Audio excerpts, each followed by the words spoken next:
खुशियाँ सारी वो ढूंढ लाए, आओ फिर से मुस्कुराए, morning with Farah. Welcome back. ATV morning with Farah में खुश आमदीद।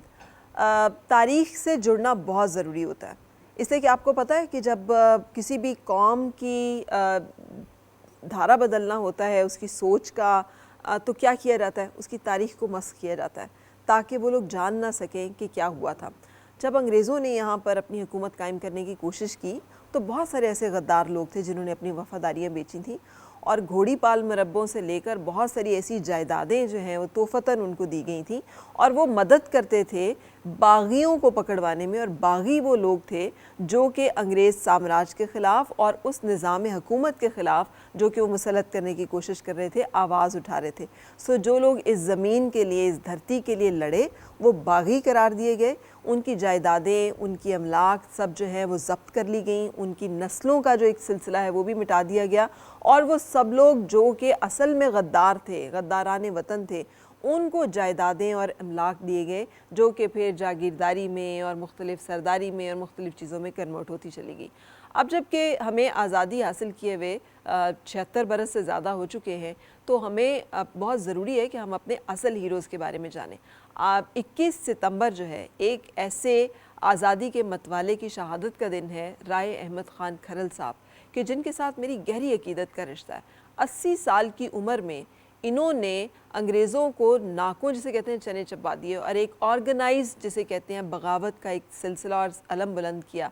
और वो क्या है, कैसे है, ये सारा सिलसिला क्या था, जिसके नतीजे में जब इनकी शहादत हुई 21 सितंबर को तो इनको शहीद किया गया। एक तो जैसे मुखबरी के ऊपर जो है छापा मार के इनको पकड़ा गया, इनका सर जो है वो जुदा किया गया। आज जो सर है वो कहीं और मदफून है और जिस्म जो है वो कहीं और मदफून है। और इनकी, ये सरदार थे अपने इलाके के, इनकी सारी जायदाद, सारी जो चीज़ें थी उन पे कब्ज़ा कर लिया और वो लोगों में बांट दी गई। और जिन लोगों ने इस गद्दारी में मदद की थी उनको बहुत सारी जागीरें और चीज़ें जो हैं वो अता की गई।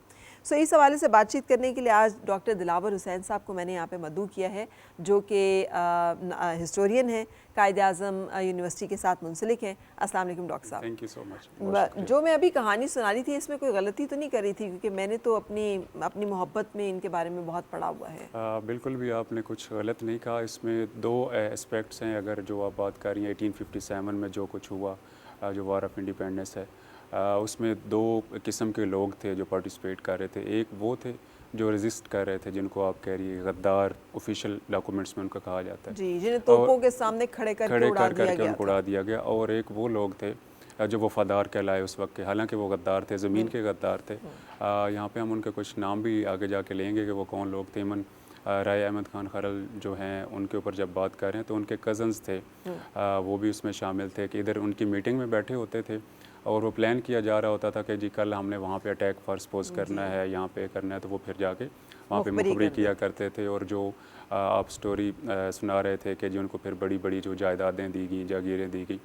अभी भी एक बड़ा नाम अगर मुझे नहीं अंदाज़ा कि इसको प्लेटफॉर्म पे लेना चाहिए तो वो ले सकते हैं कि मतलब यहाँ पे बहुत सारे सियासतदान हैं जो जिनके बड़े जो हैं वो उसका मुल्तान से स्पेशली जो उनका ताल्लुक़ है, इतनी बात तो हम कह सकते हैं कि उन्होंने यही किया कि उन्होंने पकड़ पकड़ के लोगों को अंग्रेज़ को दिया और अपनी वफ़ादारी को साबित किया। और उसके ऊपर फिर उनको क्या कहा गया कि आप दौड़ा लें घोड़े जितने दौड़ा सकते हैं। और आजकल जितनी बड़ी बड़ी जागीरें इस फैसलाबाद रीजन में जागीरदार हैं, या फिर जो स्पेशली हम राय अहमद ख़ान खरल के हवाले से बात करें, या मुल्तान उस वक्त डिवीज़न हुआ करता था, और जंग और ये फैसलाबाद जो है ये तो बाद में फैसलाबाद बना, पहले लालपुर और उकाड़ा होता था, तो ये सारा एरिया जो है उसके इन्फ्लुएंस में था। तो जो आप बात, आपका सवाल था कि कोई आपने गलत कहा, कुछ भी आपने गलत नहीं कहा, इस पर मज़ीद कुछ और बात हो सकती है। मैंने बहुत मोहतात लफ्ज़ों में कहा आपने, ज़रा उसको बेबाक अंदाज में। लेकिन मैं चाहूँगी कि हमें नाम ज़रूर ज़िंदा रखना है कि हमें मालूम हो कि हमारे असल हीरोज़ जो हैं वो कौन हैं। हम उन्हें तारीख़ के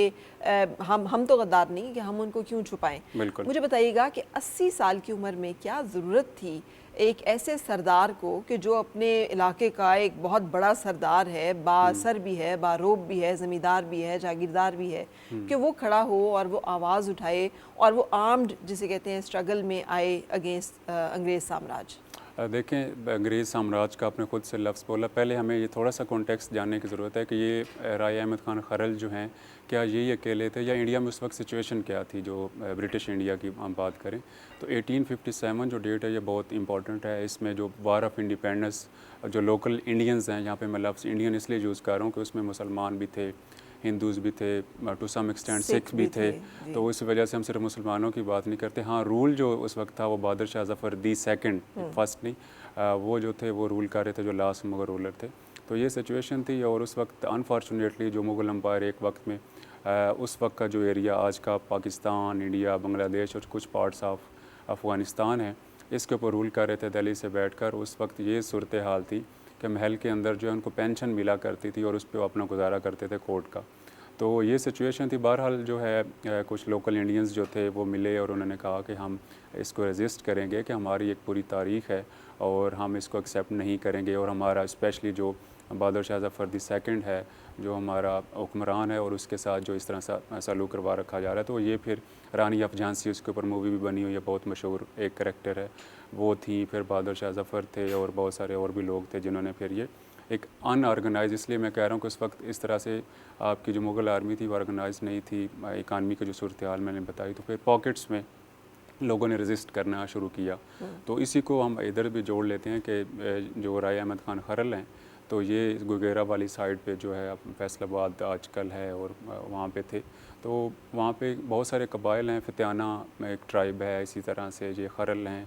फिर एक जोया ट्राइब था जो यहाँ से शुरू हुई बात, तो वो ये था कि उनके एक लगान टैक्स है, मूवी अगेन आमिर खान की एक लगान के नाम पे के ऊपर है, तो वो टैक्स उनसे कहा गया कि जी आप पे करें। और उसमें यह था कि अगर वो कोई बंदा या वो फैमिली, ये ज़मीन के ऊपर एक्चुअली टैक्स होता था कि आपने इतने % जो है हमें पैसे देने, अंग्रेज़ जो साम्राज्य था, अगर आप नहीं दे पाएंगे तो फिर क्या होगा कि आपकी जो ज़मीन है या पीस ऑफ लैंड है उसको कन्फिस्टिकेट कर लिया जाएगा। हाँ, उसको हाँ बिल्कुल ज़ब्त कर लिया जाएगा।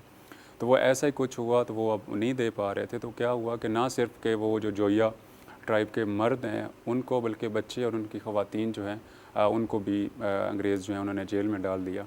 जब ये बात वहाँ पे राय अहमद ख़ान खरल, जैसे आपने इंट्रो में कहा कि वो अपने एरिया के सरदार थे, तो उनको ये नागवार गुज़री कि बच्चों और स्पेशली जो ख़वातीन के साथ उनका सलूक है।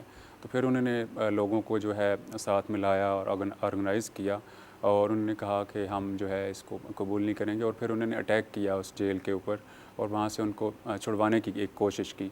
तो यहाँ से ये बात फिर शुरू हुई और वहाँ पे ये है कि काफ़ी सारे जो आप कह लें कि ब्रिटिश जो पर्सोनल्स थे, स्पेशली जो अंग्रेज़ हम बात करें, क्योंकि लोकल इंडियंस भी तो ब्रिटिश आर्मी का हिस्सा थे, तो उनकी भी डेथ हुई, उनको टारगेट किया गया। तो यहाँ से इस वजह से ये तो हीरो है लोकल्स का या इंडियंस का, लेकिन उनके लिए ये फिर गद्दार बन गए और फिर लेटर ऑन जो है इनको फिर पकड़ा भी गया, फिर रिलीज़ किया गया, फिर आगे स्ट्रगल जो है उस पर हम आगे बात करते हैं। तो ये बात यहाँ से स्टार्ट हुई थी कि जो मुग़ल्स हैं उनका डिक्लाइन हो रहा था और ब्रिटिश जो हैं वो आहिस्ता आहिस्ता 1 बाय 1 एक सूबा दूसरा सूबा, स्टेट्स थी जैसे प्रिंसली स्टेट्स होती हैं, उनको ऑक्यूपाई करते जा रहे थे। तो फिर पॉकेट्स में लोगों ने रेजिस्ट करना शुरू किया। अच्छा, एक इंतहाई दीनदार आदमी, एक बिल्कुल। इंतहाई खुदा खौफ, खुदा तरस इंसान जो कि एक अच्छी शोहरत रखते हैं कि लोगों के लिए खड़े हुए हैं ना, उनकी तो ज़मीनें अभी नहीं, नहीं, ना उनके ऊपर डायरेक्टली कोई वो ना उनको मसला था, ना उनको कोई थ्रेट थी, किसी के साथ ज़्यादती और जुल्म के ऊपर उन्होंने आवाज़ बुलंद की और उनकी प्रोटेक्शन के लिए वो खड़े हुए और वही उनकी जंग थी और उसी में वो लड़ते रहे। सो ये जो कैरेक्टर हमें पता चलता है राय अहमद ख़ान खरल का, उसके बारे में कुछ बताइए कि वो क्या है। देखें, बहुत सारे ऐसे लोग थे जिनमें आप कह लें कि दुल्ला भट्टी, बिल्कुल ये साथ ही पिंडी भट्टियाँ एक तहसील है अभी ज़िला हाफिज़ाबाद की, तो आज ये पास एरिया है। बहुत सारे ऐसे लोग थे जो रेजिस्ट कर रहे थे उस वक्त के साम्राज्य को।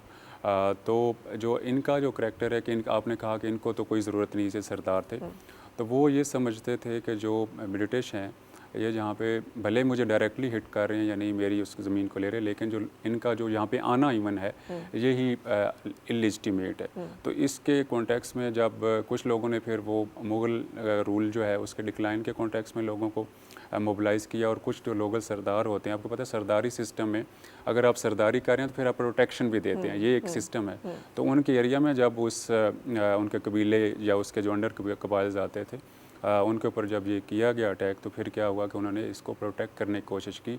और दूसरा जो मेन उनका एक एलिमेंट था वो रेजिस्टेंस का था।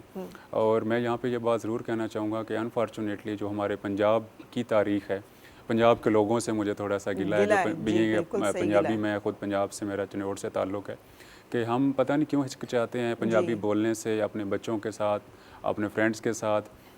मेरे बाकी जो कम्युनिटी भाई हैं, पश्तून हैं, सिंधी हैं, बलोच, वो यूँ ही मिलेंगे और उनको पता चलेगा ये पश्तून है, वो पश्तो में बात करना शुरू कर देंगे और हम पता नहीं किस कम्प्लेक्स का शिकार हैं। तो वो जो एक बात है, एक बात तो ये कि हमें उसको तारीख़ को पढ़ना चाहिए, पंजाब की तारीख़ को, तब हमें पता चलेगा। दूसरा पंजाबियों के ऊपर जो है ये एक टाइप ऑफ ब्रांड लगता है कि ये इनमें रेजिस्टेंस नहीं है, इन्होंने वेलकम किया है, ब्रिटिश आए हैं, जो भी आए हैं। और दो रास्ते थे इंडिया के ऊपर जो भी लोग आए अटैक करते हुए, स्पेशली एक तो अब मौजूदा केपी जो है इस रास्ते से आते थे, या फिर अरब ट्रेडर्स जो हैं वो सिंध वाली साइड से आते रहे। तो वो कहते हैं, सिंधी कहते हैं कि हमने रेजिस्ट किया, और इस तरह पश्तून कहते हैं, लेकिन पंजाबी जो थे ये उसको एक्सेप्ट करते हैं। ऐसी कोई बात नहीं है। तुराबुल हसन सरगाना साहब, उन्होंने PhD की है हमारे डिपार्टमेंट से ही, और उन्होंने ऑक्सफोर्ड से उनकी किताब भी पब्लिश हो गई है, स्पेशली इसी 1857 का जो एपिसोड है, और उन्हें पंजाब को ही हाईलाइट किया है कि पंजाब में कौन कौन से लोग थे जो रेजिस्ट कर रहे थे, क्या सिचुएशन थी, और बहुत ज़्यादा डिटेल में उन्होंने लिखा है इसके ऊपर। ये जो राय अहमद खान खरल साहब हैं, याद रहे कि पंजाब में ट्राइबल सिस्टम इतना नहीं था, उस तरह से नहीं था जैसे है, जैसे कि बाकी जगहों पर है ना, सरदारी सिस्टम उतना ज़्यादा था। पंजाब जो है वो ज़रा मतलब कौमियतों में बटा हुआ एक सूबा है कि जहाँ पर क्लैन बेस्ड जो है वो चीज़ें, बरादरी सिस्टम है, लेकिन कबीला नहीं है एज सच। तो वो जो मैं बात कंटिन्यू करना चाह रहा था वो ये था कि पंजाब में रेजिस्टेंस का एलिमेंट है, और लोगों ने रेजिस्ट किया। ब्रिटिश ईस्ट इंडिया कंपनी थी पहले, और बाद में जो 1857 के बाद डायरेक्ट रूल यहाँ पे शुरू हुआ। तो ऐसी बात नहीं है कि पंजाब में जो लोग हैं उसको हाईलाइट उस तरह से नहीं किया गया, या लोगों ने पढ़ा नहीं है। अदरवाइज़ जो है ये बड़ा नाम है, राय अहमद खान खरल जो हैं उन्होंने रेजिस्ट किया। और वही जो कोई आपको स्टेट की ओनरशिप नहीं है, कोई ऐसा आपके पास ऑर्गेनाइज मिलिट्री नहीं है, कोई आपके पास ऐसा जदीद वेपन्स नहीं है, कोई कम्युनिकेशन का आपका सिस्टम नहीं है, और एज जो आप 80s में, मतलब आप 81 ईयर आपकी एज थी जब डेथ हुई। हाँ, तो 81 में मतलब 80s में आप हैं, तो उस तरह से। लेकिन वही बात है कि गैरत, अहमियत की आप बात करें, या फिर वो प्रोटेक्शन वाली बात कि मेरे एरिया या मेरी ज़मीन के ऊपर लोगों ने जो इस तरह से किया, जो डॉक्टर दिलावर, हमने पता नहीं ज़्यादातर लोगों ने देखी होगी, यानी उमर ख़याम अगर देखी हो, जो कि लीबिया में, वो भी इसी तरह एक बुज़ुर्ग जिन्होंने कि फ्रीडम फाइट की थी, और उसके ऊपर क्या मूवीज़ बनी है और किस तरह से उन्होंने अपने हीरोज़ को जो है वो याद रखा है। हमारे यहाँ क्यों नहीं आज तक, मतलब हमने कभी जिक्र नहीं सुना। अब्दुल्ला भट्टी के ऊपर शायद कोई एक आध पंजाबी मूवी मौजूद हो, वो भी बहुत पुरानी, लेकिन राय अहमद खान खरल साहब का तो नाम भी मेरा ख्याल है लोगों को नहीं मालूम। और अगर आज भी आप तान्यावाला में इनके जो जहाँ पे मदफून है वहाँ जाने की कोशिश करें, तो वो एक झाड़ झनकार से एक आम बहुत मुश्किल रास्ता है, और वो सारा गिरा स्कूल जो है इनका, स्पेशली उसका कोई हालत नहीं जहाँ पे ये पढ़ते रहे हैं, जहाँ पे इनका वो मकबरा बना हुआ है, जो आप कह रही थी कि सारी वहाँ पे है फिलहाल, तो वहाँ पे उसका कोई हालत नहीं है। तो वो बिल्कुल इसकी देखें जी, दो वजूहात हैं। एक तो ये कि हिस्टोरियोग्राफी, तारीख़ लिखता कौन है और तारीख़ को स्पॉन्सर कौन करता है। तो वो जो लिखने लिखवाने और स्पॉन्सरशिप की बात है, तो वो जो दूसरा ग्रुप था, जो मैं आपने मुझे रोका कि नाम नहीं लेने, वो ग्रुप जो है आजकल रूल कर रहा है, डोमिनेट कर रहा है। तो वो ऐसी तारीख़ और ऐसे किरदारों को हाईलाइट नहीं होने देंगे। पहली बात कि अगर राय अहमद खान खरल जो है उसको एज अ हीरो हम हाईलाइट करेंगे, तो फिर जो विलन्स थे हमारे उनका नाम भी आएगा। तो मसला एक है। लेकिन ये भी बात नहीं है कि किसी ने लिखा नहीं है। जैसे मैंने आपको कहा, मैंने लास्ट टाइम BBC उर्दू जो है वहाँ पे काफ़ी सारे लोग हमारे फैसलाबाद डिस्ट्रिक्ट के हैं जिन्होंने इसके ऊपर काम किया है, कॉन्फ्रेंसेस होती हैं।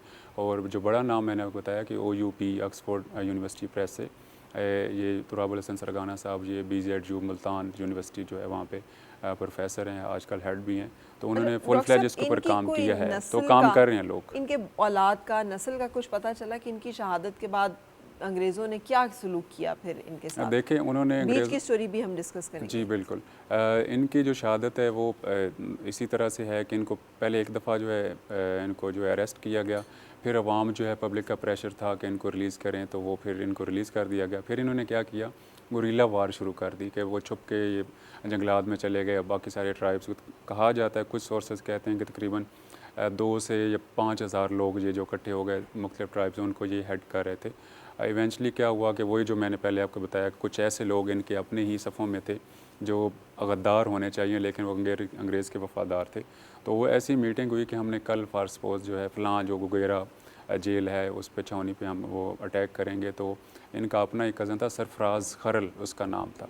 तो उसने जाके वो रिपोर्ट कर दिया और फिर क्या हुआ कि वो पहले से उन्होंने अपनी प्रिकॉशंस कर ली और वो फिर उन्होंने अटैक किया और फिर ये नमाज़ पढ़ रहे थे, ये कहा जाता है, और उस वक्त जो है इनकी शहादत हुई और फिर इनका जो है सर जो है वो भी कलम करके वहाँ पे जो गोगेरा जेल है उसके अंदर लटका दिया गया और इवेंचुअली फिर इनका एक आप कह लें कि चाहने वाला था, उसने फिर उसको किसी तरह से चुरा के वो ले आया और फिर वो दफनाया गया।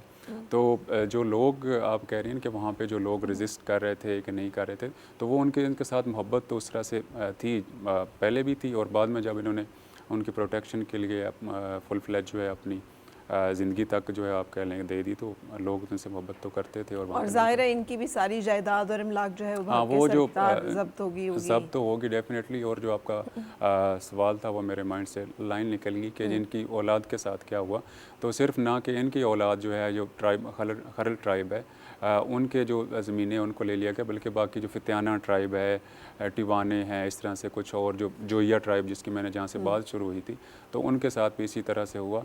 लेकिन इवेंचुअली आप ये कहते हैं कि उनकी ट्राइब ख़त्म हो गया, ऐसा नहीं है, अभी खरल वहाँ पे मौजूद हैं, बाकी ट्राइब्स जो हैं वहाँ पे मौजूद हैं। लेकिन वो जो एक स्ट्रेंथ है ज़ाहिर डेफिनेटली उस दौर में तो उनको बिल्कुल जो है आप अपने वफादारों को मराद दे देते हैं, उनको अमलाक दे देते हैं। जैसे आपने कहा पता नहीं घोड़ी पाल मुरब्बे तो कुछ और होते थे, लेकिन ये कि घोड़ा दौड़ाएं आप और जहाँ तक वो दौड़ता है वहाँ तक ज़मीनें जो हैं वो आपकी हैं। ऐसे ही अभी भी हमारे एरिया में बहुत सारे ऐसे लोग हैं जो यही वो लोग, हम क्योंकि मेरा ताल्लुक भी उसी एरिया से है, ठीक है, तो मैं भी बहुत अच्छी तरह से वाकिफ़ हूँ। लेकिन एक ब्रेक के लिए रुकते हैं और उसके बाद फिर आपसे मुलाकात। और मिलके गुनगुनाए हैं गुमशुदा जो खुशियाँ सारी वो ढूंढ लाए, आओ फिर से मुस्कुराए।